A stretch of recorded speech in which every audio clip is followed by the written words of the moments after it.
आप सबका वेलकम है हमारे YouTube चैनल एकरा स्टडी गाइडेंस पे। बच्चों, आज इस वीडियो बनाने का एक बड़ा मकसद ये है कि बहुत से बच्चों ने हमसे रिकमेंड किया था कि सर, प्रोज और पोएट्री तो हम लोगों ने पढ़ लिया है, लेकिन ग्रामर पे आप कोई वीडियो बना दीजिए, ग्रामर समझ में जल्दी नहीं आती। तो उनकी रिकमेंड और बोर्ड के एग्ज़ाम को देखते हुए मैंने ये काम शुरू किया है। और आज हम एक इम्पॉर्टेंट चैप्टर जिसमें अफर्मेटिव सेंटेंस से निगेटिव सेंटेंस और निगेटिव सेंटेंस से अफर्मेटिव सेंटेंस में कैसे चेंजिंग लाई जाए, कैसे उसको चेंज किया जाए, इसके बारे में मैं आज आपको बताने जा रहा हूँ। बच्चों, अफर्मेटिव सेंटेंस वो सेंटेंस होता है जिसमें सकारात्मक बात की जाती है, पॉजिटिव बात की जाती है, उसमें कोई निगेटिव नहीं होता। और निगेटिव सेंटेंस वो सेंटेंस होता है जिसमें हम नकारात्मक बात करते हैं और इसके लिए हम नो और नॉट का वर्ड यूज़ करते हैं।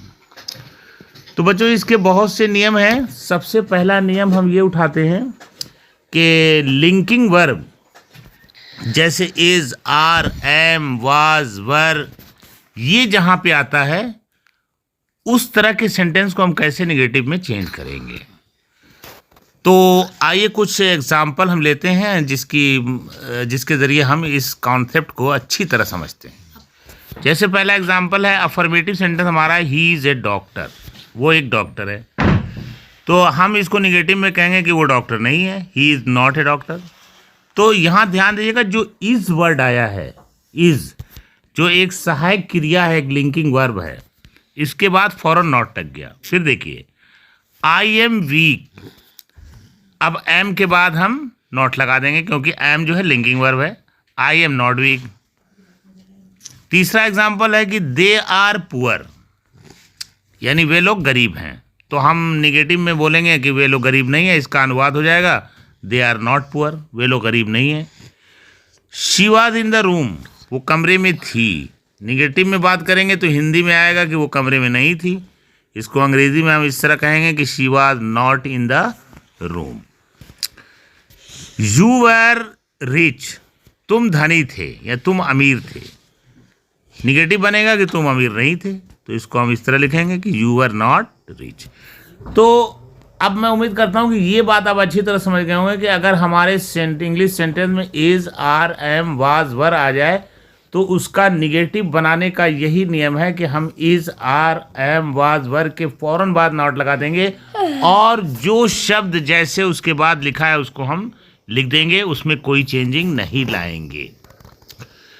अब दूसरा नियम की तरफ हम चलते हैं कि यदि अफर्मेटिव सेंटेंस में कोई सहायक क्रिया के रूप में, यानी यही is, are, am, was, were, has, have, had एक सहायक क्रिया के रूप में अगर प्रयोग में आया है वाक्य में, तो हम इसका निगेटिव कैसे बनाएंगे। तो हम निगेटिव इस तरह बनाएंगे कि उन सहायक क्रिया के बाद फौरन हम नॉट लगाएंगे और फिर उसके बाद से जो शब्द लिखे हुए हैं उनको उसी क्रम में लिख देंगे। ठीक है।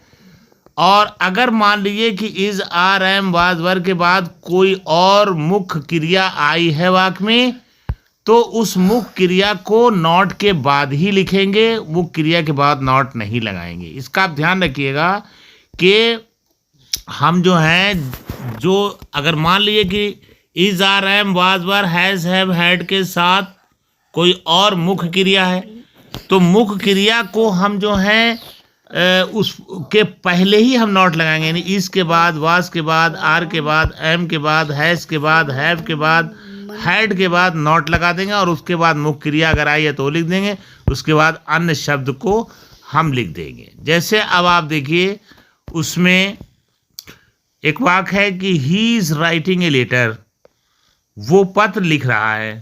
He is not writing a letter, ये निगेटिव हो गया, यानी वो पत्र नहीं लिख रहा है। अगला वाक्य देखिए, आई एम लर्निंग उर्दू, मैं उर्दू सीख रहा हूँ। मैं कहूँगा हिंदी में कि मैं उर्दू नहीं सीख रहा हूँ, I am not learning Urdu. अगला एग्जाम्पल देखिए, the cows are grazing in the field, गाय मैदान में चर रही है। हम लिखेंगे गाय मैदान में नहीं चर रही है, यानी the cows are not grazing in the field. अब देखिए आर के बाद नॉट लग गया, और जो ग्रेजिंग था, इन द फील्ड था, ये सब जिस क्रम में था उसी क्रम में वाक्य में आप जोड़ देंगे। ठीक है।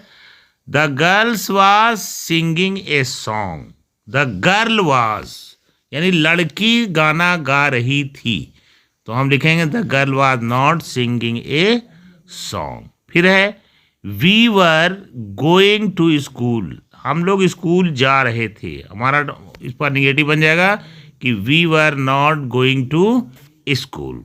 फिर देखिए this boy is punished every day, देखिए यहाँ पर इस भी आया है, पनिश्ड भी आया है, दो वर्ब आया है, लेकिन हम इसके बाद नॉट लगाएंगे, पनिश्ड के बाद नहीं, तो हो जाएगा this boy is not punished every day. अगला एग्जाम्पल देखिए readymade garments are sold here, तो हम लिखेंगे readymade garments are not sold here. एक कुछ एग्जाम्पल और देख लें।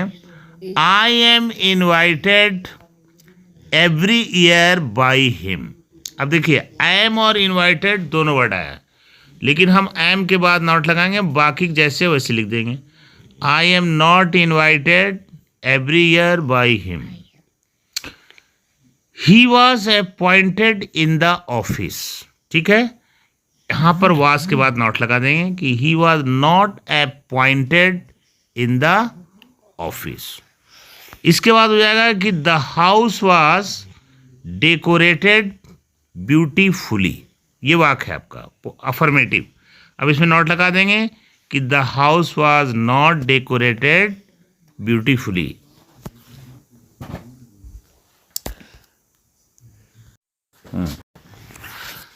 अगला एग्जाम्पल आप देखिए, अगला एग्जाम्पल है अफर्मेटिव वाक्य का, इस तरह है कि he has sold his car, has और सोल्ड दोनों आया है, लेकिन बच्चों इसमें देखो हैज के बाद हम नॉट लगाएंगे, सोल्ड के बाद नहीं। He has not sold his car.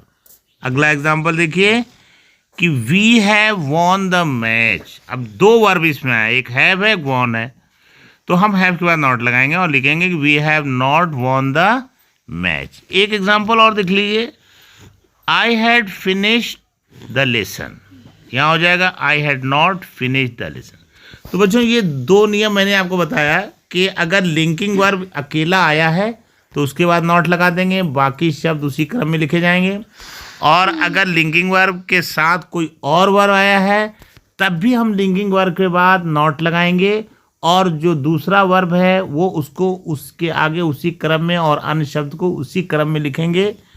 तो बच्चों मैं उम्मीद करता हूँ कि ये आपको कॉन्सेप्ट समझ में आ गया होगा। अभी इसमें कई रूल्स हैं जिसको हम अगली वीडियो में बताएंगे, वीडियो बहुत लंबी हो जाएगी। तो बच्चों आपने देखा, thank you so much for watching my video.